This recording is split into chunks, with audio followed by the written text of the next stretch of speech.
So low MH, have you been diagnose with low MH? क्या diagnosis हुआ है आपका लो एमएच में?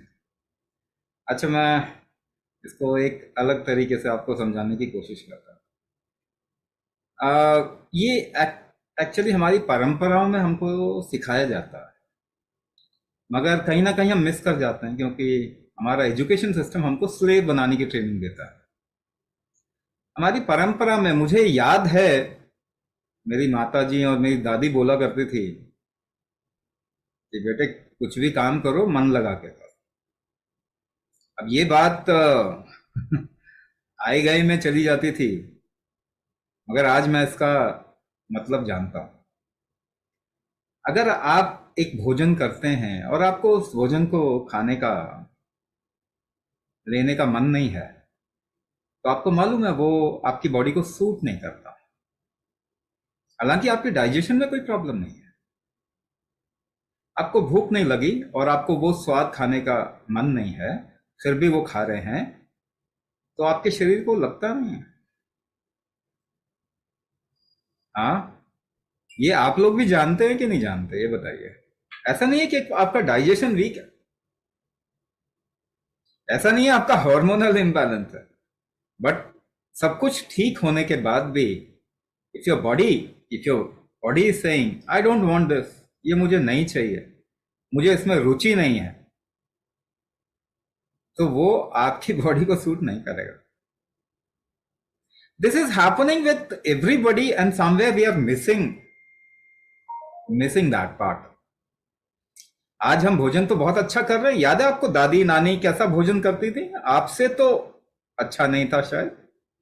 The variety that you are eating at this today and what not, all kinds of cuisine across the globe, वहां वो cuisine खा भी रहे हैं, साथ में मल्टी विटामिन और पता नहीं क्या क्या, more protein and this and that. उनको तो कोई प्रॉब्लम नहीं था फर्टिलिटी का, आपको प्रॉब्लम, उनको कोई डेफिशिएंसी नहीं थी विटामिन की, आपको डेफिशिएंसी। उनका कोई एएमएच काउंट कम तो नहीं था,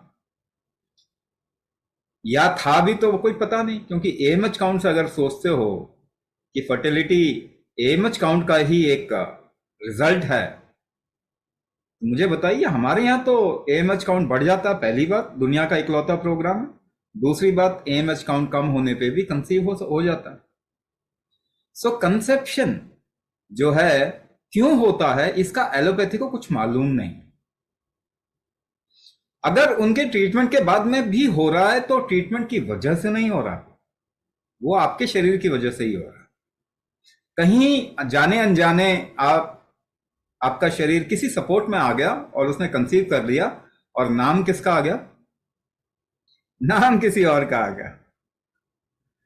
हाँ, तो ऐसा ज्यादातर केसेस में ऐसा हो रहा है, और हम इस बात को समझ नहीं पा रहे, क्योंकि देखिए, आपको किसी भी तरीके से डायग्नोज किया जाता है, क्या आप कंसीव कर लेते हैं वो ट्रीटमेंट के बाद में? ज्यादातर केस देखेंगे नहीं करते आप। तो वो जो पहले आपको बताया गया था, देखो फैलोपियन ट्यूब ब्लॉक है जी, ठीक है जी, स्क्रेपिंग करवा लो, क्या कंसीव हो जाता है। एएमएच काउंट कम है जी, तो देखो एएमएच काउंट तो बढ़ता ही नहीं है, इसलिए आईयूआई करवा लो, आईवीएफ करवा लो, आईवीएफ करा लो, क्या वो सक्सेसफुल हो जाता है? कितने बार में? तो आपको क्या समझना है, मैं क्या समझाने की कोशिश कर रहा हूं, फर्टिलिटी आपके शरीर की स्ट्रेंथ है। दवाइयों से बच्चे पैदा नहीं होते हैं, आपका शरीर करता है। तो ये आपके शरीर की एक तरीके की स्ट्रेंथ है। तो स्ट्रेंथ में क्या आता है? स्ट्रेंथ का मतलब क्या है? क्या हम ताकतवर नहीं है? वो ताकत और स्ट्रेंथ को आप एक साथ ना जोड़े।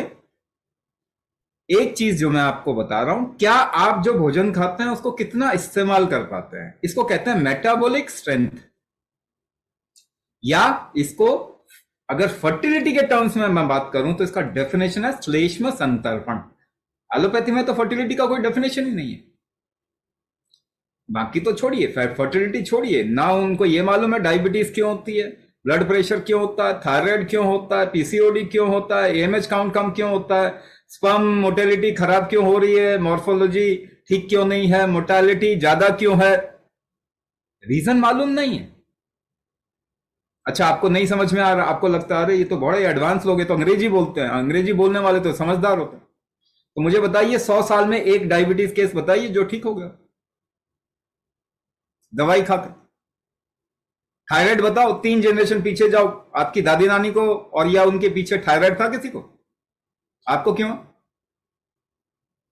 और क्या थायराइड थायराइड की दवाई खाने से ठीक हो जाता है? ऑटो इम्यून डिसऑर्डर, बाकी चीजें, आपको हार्मोन की गड़बड़ी होती है, बाहर से हार्मोन डाल देते हैं कि नहीं? हार्मोन तो बढ़ा ही नहीं सकते। ये चीजें आपको अपनी आंखें खोलनी होंगी।